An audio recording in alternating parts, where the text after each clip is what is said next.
mag-subscribe ka na. Hello, hello,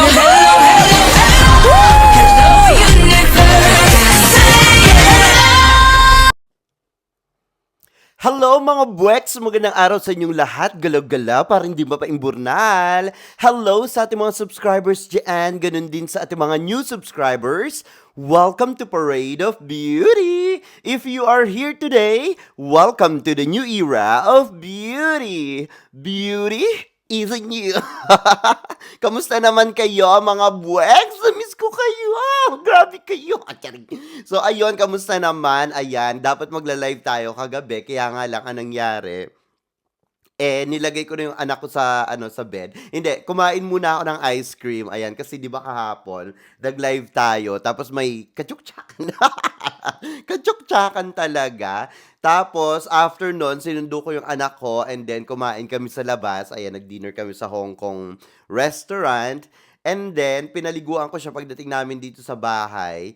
Tapos ayun, drawing, ayun 'no, quality time kay Gabriel. Tapos nilagay ko siya sa bed. Hindi, nag-ice cream muna ako. Kumain ako ng ice cream. Bumili ako sa grocery kahapon after dinner.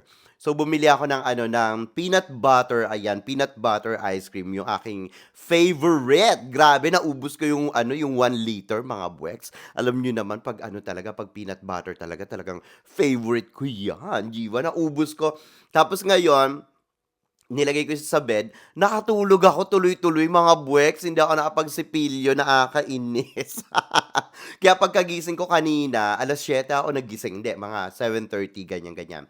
Kasi 7:30 bumabangon si Gabriel. So ginising naman ako ng partner ko. Hindi ko na naset yung alarm ko, nakakaloka. Tapos pagkagising ko, talagang sipilyo talaga ako ng ngipin, mga buweks, 2 beses ko sinipilyo. Nakakaloka talaga. Kaya ayun, hindi na tayo nakapag-live. Nakakaloka ito. Talagang looking forward pa naman ako sa live natin. Pero okay na. Iaano ko na yan. Iaano ko na siya. Tatanggalin ko na yung topic natin ngayon, no? Ibig sabihin nun, dapat kagabi, ganyan. Anyway, nakapag-usap naman na tayo kahapon ng umaga, Jiwa.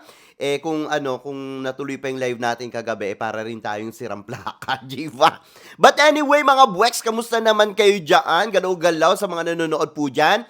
Please don't forget to subscribe to my channel. Click your notification bell para mas updated kayo sa ating mga chika everyday and night sa mundo ng pageantry. And please like this video. Thank you sa mga nag-likes. Sa mga hindi nag-likes yan, ayan ha, nai-stroke kayo dyan. Jarito. Ayan, sa mga na-stroke, galaw-galaw para gumaling agad. Jimbo. Anyway, mga buweks, ito nga, nakakagulat nga ito, no? Lumabas na ang formal or official format daw ng Miss Universe, 74th Miss Universe in Thailand. Nakakaloka ito, nagkalat na ito sa social media. Ang sinasabi dito, top 15 daw, ayan. Parang naisip ko na wala na yung top 30. Siguro meron pa rin naman top 30, kaya nga lang, hinighlights na lang yung top 15. So, panigurado yan may top 30. Kasi kung halimbawang 100 plus candidates na naman, yung maglalaban-laban sa Miss Universe sa Thailand, parang nakakaloka naman yung mga ibang kandidata na nawalan ng pag-asa, no, na kahit mapapaano, makapag-penetrate sila dun sa top 30. Pero sa akin, okay na okay ito mga buweks. Sa totoo lang, kasi yung top 30 or yung first cut, parang baliwala naman yun eh. Pero syempre, maganda rin karangalan yun, nakapasok yung bansa mo, no? Or yung bansa nila sa top 30. So, ibig sabihin, sa top 30, out of 100 something, no, na candidates, parang isa yung kandidata sa bansa nyo or isa yung bansa nyo na isa sa pinakamaganda dito sa mga kandidata sa Miss Universe, di ba? Siyempre, 100 plus yan. Pero ako, tinitignan ko dyan mga buweks, yung second cut talaga. Kasi, yung first cut, parang ano lang yan eh, parang, okay, nandiyan pa yung mga kandidata na pwedeng nakapasok sa top 30, ganyan-ganyan. Pero, kung iisipin nyo, yung second cut, ito yung salang-sala talaga. Di ba? Yung talagang salang-salang-sala na, no? So, parang kung iisipin mo, top 30, okay, may mga pumasok dyan, siguro mga fan votes, ganyan-ganyan. Or, kasi meron yung fan votes sa top 30, kaya nakakapasok, di ba? Or kaya yung, let's say, sa nila, sa Voice for Change, di ba? So, pag mataas yung voting sa Vote for Change, makakapasok sa top 30. Parang ginawa kay Atisa Manalo, di ba? Sa Miss Cosmo, di ba? So, ganyan, nakapasok si Atisa Manalo sa top 21, tapos the rest nilaro na si Atisa Manalo. Nakakaloka. Anyway, wag tayo dyan sa Miss Cosmo. Nakakaloka yung Miss Cosmo. Puro, ano dyan, pera, pera, pera. But anyway, dito nga sa top 30 sa Miss Universe, kumbaga may votings dyan, no? Kung sino yung may pinakamataas sa votes, yun ang makakapasok sa top 30, di ba? Lalo na yung mga yung mga ibang papasok diyan. Tingin ko halimbawa sa Voice for Change o kaya meron silang mga paboto, ganyan-ganyan. Halimbawa, ito yung pinakamataas, tapos yung susunod, ipapasok din nila, and then yung susunod, ipapasok din nila. Parang pampalubag loob yung dating, di ba? Pero pagdating naman sa top 15, eto na. Diyan talaga yung salang-sala, kaya gusto ko talaga yung pangalawang cut. Mas gusto ko, pero mukhang walang top 30 sa first cut ng Miss Universe. Nakakaloka ito. Para itong Miss Grand International talaga, mga buweks, di ba? Di ba sa Miss Grand International, ang dami rin nilang kandidata dyan. Kumbaga, nasa 70 plus, di ba? Pero first cut, 20 agad. Hindi sila nagte-30, di ba? So parang kung iisipin mo is slightly salang-sala ang Miss Grand International, di ba? Tapos mag-evening gown sila, tapos mag-swimsuit, ganyan-ganyan. Tapos top 10 na agad, di ba? Sabi ko sa inyo yung magiging ano talaga nito, yung magiging galawan talaga dito sa Miss Universe, parang Miss Grand International talaga. Kumbaga mas malupit pa ang ano dito, ang labanan dito. Biruin nyo naman, top 15 agad. 'Di ba? Out of 100 plus na candidate, saan ka pa, 'di ba? So ang sinasabi dito, top 15, allow fan voting. So magkakaroon ng fan voting. And then kung sino yung may siguro kung halimbawa mayroong top 30, ganyan, no?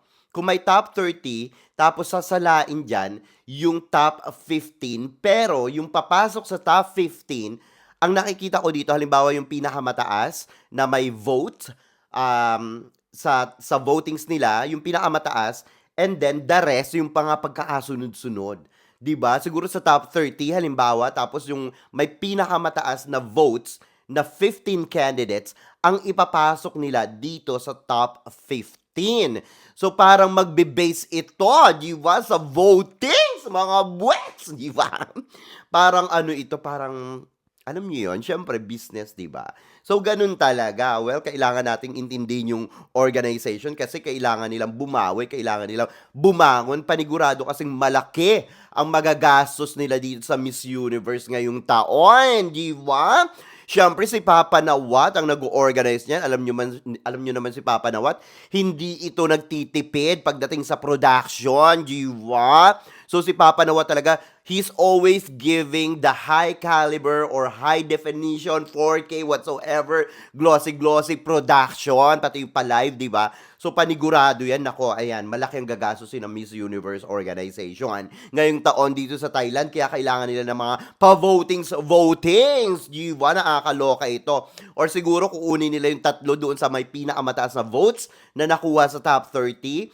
Tapos the rest, yun na yung sa mga judges or sa mga sa mga bet ng organization, di ba? But anyway, sa top 15 daw, nandyan yung swimsuit round, di ba? Tingin ko yung meron pa rin talagang top 30. Tingin ko, hindi lang binanggit dito. Sa top 30, siguro, dun talaga kukunin rin yung top 15, no? Sa top 30 na yun, magbo-vote ka doon. Magbo-vote yung mga pageant fans, ayan. Tapos papasok sila dito sa top 15. So, titignan natin yan. But anyway, ayan, dito sa top 15 nga, napapasok dito, magkakaroon ng swimsuit round. Nakakaloka ito. Tapos meron ding evening gown round kasama din dyan. And then, kukunin na dito ang top 5. Nakakaloka mga buweks, wala ng top 10, di ba? So from top 30, top 15, and then top 5. Talagang salang-sala ito mga buweks. Nakakaloka, talagang puksaan kung puksaan dito magkakaalaman mga buweks. Pero pag ang Philippines na apasok ng top 15, ay! Paniguradong malaking karangalan na yan, mga buweks. Pero yung top 30 parang parang medyo eme-eme lang di ba? Buti na lang nung last year nakuha natin yung title ng Miss Universe Asia, di ba? So hindi mo masasabing eme-eme yung nangyari sa Miss Universe 2024 last year kay Chelsea Manalo. Kasi kahit na hindi siya pumasok ng top 30, meron siyang Miss Universe Asia na title, di ba? Kauna-unahan lang naman, di ba? But anyway, eto nga, from top 15, and then swimsuit round, and then evening gown, and then top 5 na agad, di ba? Nakakaloka ito. Iba talaga pag si Papa Nawat ang nag-aasikaso sa isang beauty pageant. So, internationally, talagang hindi nagpapakabog si Papa Nawat. Kailangan talagang salang-sala. Ang pinakamaganda. Pero, eto nga ang madala ngayon, mga buweks, no? Ang hinahanap daw sa Miss Universe ngayong taon, lalong-lalo na dito sa official statement nila, no? Sa official format pala, hindi statement. Sa official format ng Miss Universe 2025 na gaganapin sa Thailand, ay hindi lang maganda, kundi kailangan ay kudaera, bumubula ang bunganga, nag-aapoy, lumalamon ang mikropono at hindi nagtitira ni abot. Nakakaloka ito, mga buweks. Nakakaloka ito. Ang sabi dito sa top 5 daw, merong interview Q&A. Ayan ang final Q&A ng mga candidates. Nakakaloka ito. Grabe, parang magkakaroon ito ng talagang puksaan. Kung puksaan, di ba? Mag-aagawan sa mikropono, sa trono ng Miss Universe in Thailand, di ba? Tapos, ayan na nga, crowning moment na. So, parang ang mangyayari dito, magkakaroon pa rin ng fourth runner-up, third runner-up, second runner-up, first runner-up, and then yung title, di ba? Ang sabi dito, ang mananalo daw ay well-spoken person will deserve the crown. O, di ba? Tulad nga ng sinasabi ko sa inyo, mga buweks, diba? Kung natatandaan yung mga palive natin, knowing na sa Thailand ito gaganapin ang Miss Universe ngayong taon, alam naman natin ang Miss Universe noong 2018, di ba? Kay Catriona Gray. Alam natin yan. So, nung time na yon, nung lumaban si Catriona Gray sa Thailand, noong 2018, sa Miss Universe, talaga namang ang tinitignan dyan, yung kanyang ganda, or yung ganda ng kandidata, pati yung communication skills. Kasi naniniwala ko, ang mga chay-chay, talagang ganyan sila mag-ano sa beauty pageants. Kita nyo yung mga ibang international pageants nila, di ba? Na pagmamay-ari ng chay-chay. Hindi naman lahat, pero mostly sa kanila, yung mga kinokoronahan, di ba maganda yung communication skills? Lalong-lalo na yung sa yung nanalo nung last year, yung Philippines, sa Mr. Global, di ba? Ang ganda ng communication skills ni ni kandidato ng Pilipinas, di ba? Tapos yung iba pa mga international pageants diyan sa Thailand, panigurado ko talagang ang gusto ng mga Thai-Chai, hindi lang ganda, gusto rin nila talaga yung bumubula ang bunganga, di ba? Kaya ganyan yung nangyari kay Catriona Gray. Kaya sabi ko sa inyo, knowing na Thailand ang host country ng Miss Universe, panigurado mga buweks, hindi lang ito puro ganda. Meron din itong kailangang sangkap ng pagbula ng bunganga. Di ba? Kasi pag hindi bumubula ang bunganga, ay mga buweks, knowing na sa Asian country ito, di ba? Tingin ko mga buweks, no? Pag host country, ang host ng isang international pageant, talagang number one. Number one talagang bumubula ang bunganga. Panigurado yan. Kasi ang dami ko na napanood na international pageant, ang host country or yung may-ari is Asian countries. So ngayon, ang nakikita ko dito sa mga pageants na ito, sila sa mga may-ari ng pageants from Asia or hino-host yung international pageants sa Asia. Nakikita ko talaga yung communication skills talaga sila mas tutok kesa sa ganda, di ba? Kaya dapat ang ipadala natin dito ay talagang maganda or hindi man ganun kaganda, pero bumubula ang bunganga, mga buweks, di ba? Kasi knowing na sa Thailand ito, sinabi ko naman sa inyo, di ba, iba talaga ang Thailand. Iba talaga ang Thailand pag mag-host ng ng international pageant, lalong-lalo na itong Miss Universe, di ba?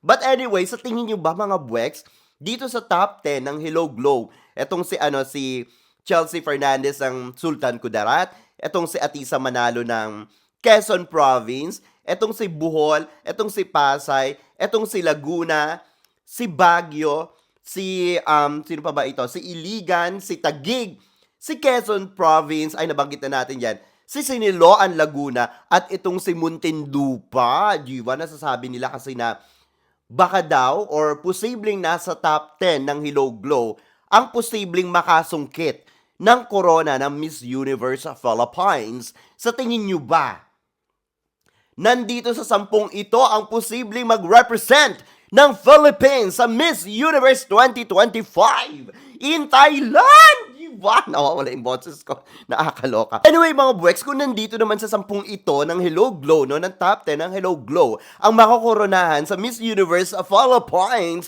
2025 to represent our country sa Thailand, ay wala naman akong reklamo dyan.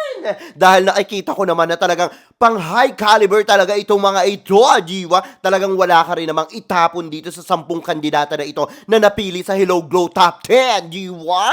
So talagang palong-palo ito sa Thailand kahit na sino sa kanila ang mag-represent ng ating country, diwa. But anyway, mga buweks, ano masasabi nyo dito sa ating chika ngayong araw na ito? Agreed din ba kayo sa new format ng Miss Universe Organization ngayong taon? Mag-ingay kayo sa ating comment section para makita ko rin ang inyong mga opinion. Hanggang sa susunod natin mga chika-chikahan. Bye for now, mga buweks, and I love you all. Bye! See ya!